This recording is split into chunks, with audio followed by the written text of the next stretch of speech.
بمكانة الفريق وبسمعة الفريق وبتاريخه وجماهيريته وحضوره الكبير على مستوى منافسات بطولة الدوري. لذلك يبحث جمهور الريان عن أن تكون مرحلة الإياب أفضل. يدركون بأن مسألة الفوز بلقب بطولة الدوري أمر سيكون في غاية الصعوبة. حاليا الفارق ما بين الريان والمتصدر نادي السد وصل إلى 12 نقطة. السد بعد انتصاره في مباراة راية بالإضافة إلى عبد الله أنس كحكم مساعد ثاني في مباراة اليوم، بينما محمد أحمد هو الحكم الرابع. ويراقب حكام هذا اللقاء السيد عبد الله البلوشي، بينما يراقب المباراة عبد الله الأنصاري. نذهب إلى تشكيلة الفريقين اليوم. في بعض الغيابات الحاضرة بالنسبة لنادي السيلية كارامبوجي بكل تأكيد يغيب، رامي الرضائيان أيضا يغيب، مجد ذلك وكان حاضرا بقميص نادي الاتحاد. الكرة لمصلحة نادي السيلية الآن على مشارف منطقة الجزاء، ملعوب المحاولة خطيرة،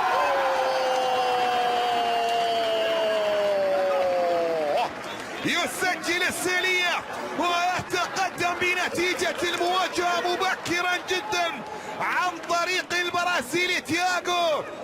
يضع كرة في شباك فهد يونس ويصنع الفارق مبكرا جدا مبكرا جدا. هذه المحاولة هنا الكرة بدأت في المرة الأولى، لا والله المدافع شجاع خليل زادة هو من يضع الكرة في مرمى فريقه الإيراني الذي يتواجد أساسيا في مكان غير مكانه. في اللقطة الماضية يضرب كرة لتسكن برافو. أيضا يأتي بأقدام تياغو يبحث عن التسجيل، هو من سجل في مرمى نادي يبحث اليوم عن هدف آخر.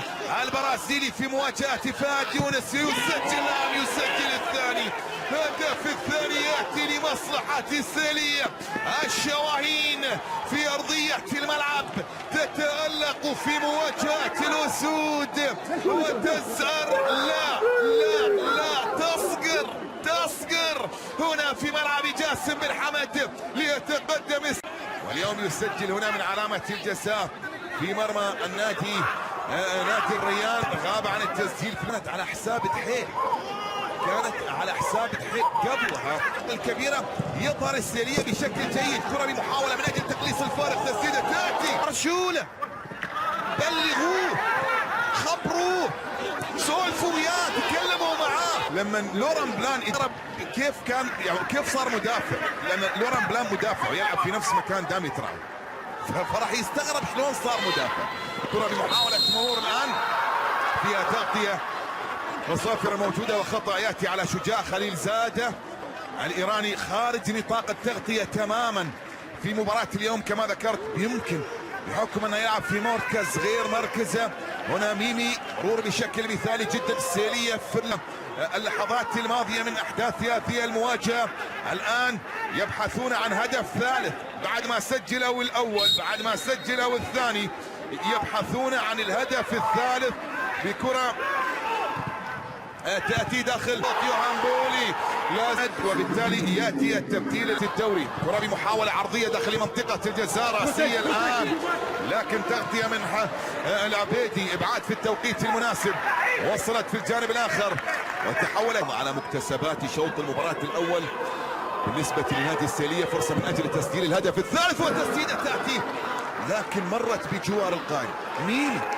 ميمي يضرب كرة مرت بجوار القائم. 5 أهداف لميمي، 1 في الريان، 2 في الخريطيات، 2 في الغرافة، و1 في مرمى الدحيل. عفوا 6 بالنسبة للسيلية اللي تنقل عبر الفيسبوك، عبر البث المباشر في تويتر، في غيره من الأشياء. المباريات اللي تتابع على قنوات الكاس تضاهي القمم، والسبب رابطة مشجعين السيلية في وين؟ في العراق. ليش؟ عشان خاطر ميمي.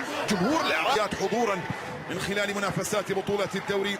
أرجنتيني واحد، لكن عندنا اللاعب الإيراني لا زالت قائمة مستمرة ياسين إبراهيمي على مستوى الاستلام والتوغل والدخول، يبحث عن المراوغة. الإيراني محاولة لتغيير كامل اتجاه اللعب، مثالية جدا وصلت في الجانب الآخر، لكن يبدو لي أن هنالك راية. نعم تأتي الراية من عبد الله أنس حكم المساعد الثاني في مباراة اليوم، والتسلل حاضرا على اللاعب مهند. نعم مهند متسلل، ميمي متسللة في اللقطة.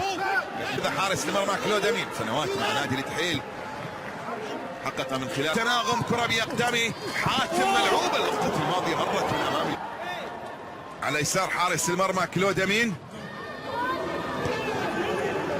هنالك 3 إلى 4 دقائق ممكن تكون نهاية الشوط الأول. يمتلك الفرصة من أجل تسجيل هدف يقلص فيه الفارق، لكن حذاري بأن يترك خصوصا خطوط الخلف منطقة الجزاء.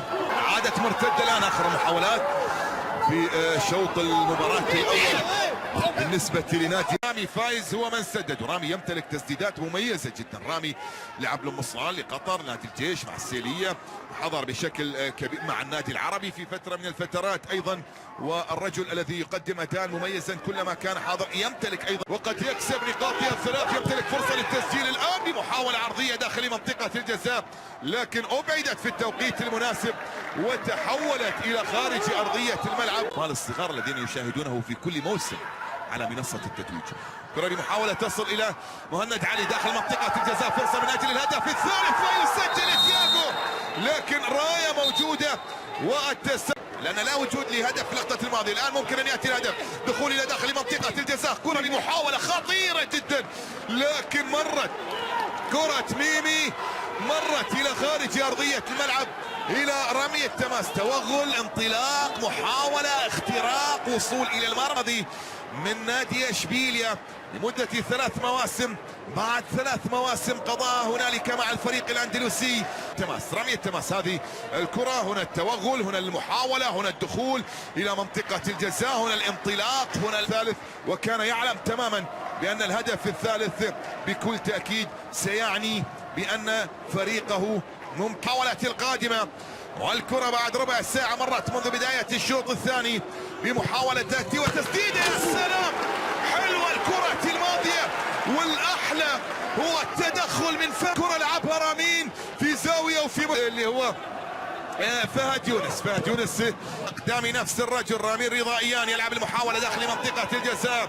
ميركادو رغم من أن أكبر محاولة من ركنية داخل منطقة الجزاء التحتية، يشعر لي بهدفين مقابل لا شيء. تحدثت عن آخر انتصارات السيلية على حساب نادي الريان على مستوى سنوات، 7 سنوات، وكان أيضا في ذلك التوقيت مع مهاجم آخر اللي هو إيلونغا وداغانو في مباراة سجلوا رباعية في شباك نادي الريان، كل واحد سجل 2 وفوزي عايز سجل هدف 5. مباراة انتهت 5-1 كأكبر انتصار لنادي السيلية على حساب نادي الريان. الريان ايضا سجل انتصارات كبيرة على نادي السيلية خلال مواجهات الفريقين في السنوات الماضية، وصل احداها الى 7 أهداف مقابل 3. اول مواجهة جمعت ما بين الفريقين كانت في عام